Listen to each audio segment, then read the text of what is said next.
ઈદગાહ મેદાનમાં ઈદગાહ મસ્જિદ જે આવેલી છે એમાં ઈદ ઉલ અઝહાની ઈદની નમાઝ અદા કરવામાં આવી. આ નમાઝ વિશેષ પ્રમાણે હોય છે અને કુરબાનીનો મહિમા આ મહિનામાં આ નમાઝમાં અને ખુતબામાં સમાવેશ કરવામાં આવેલો છે. અલ્લાહ તાલાથી ગુજારિશ છે કે આ નમાઝને કબૂલ ફરમાવે અને ઈદની જે બરકત છે, રહેમત છે, એનાથી અમને ફાયદો પહોંચાડે.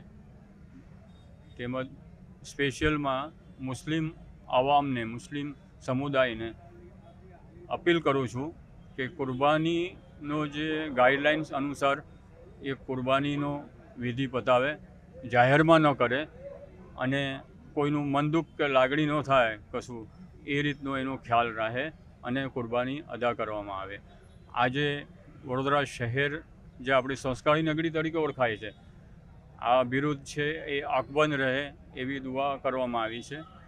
તેમજ વડોદરા શહેર ઉત્તમ પ્રગતિ કરતું રહે અને વહીવટી તંત્રને હું આજે સલામ કરું છું.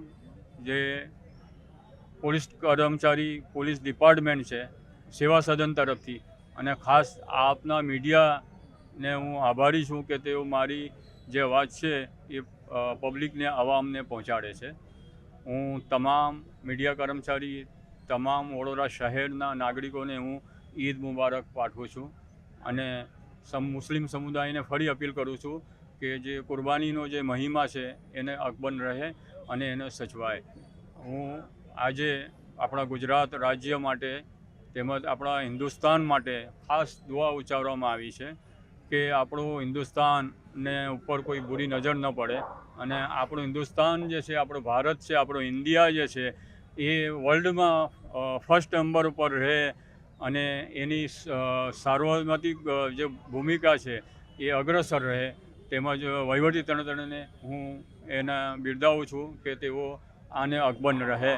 સાથે સાથે હું એક અપીલ વધારાની કરું છું કે વહીવટી તંત્ર આ ઈદગાહ મેદાન માટે થોડું વધારે પડતું ઉત્સાહી રીતે થોડું આગળ કાર્યવાહી કરે તો વર્ષોથી જે હેતુ માટે જે આ ઈદગાહ મેદાન છે એનો હેતુ જળવાઈ રહે તેવી મારી વહીવટીતંત્રને અપીલ છે.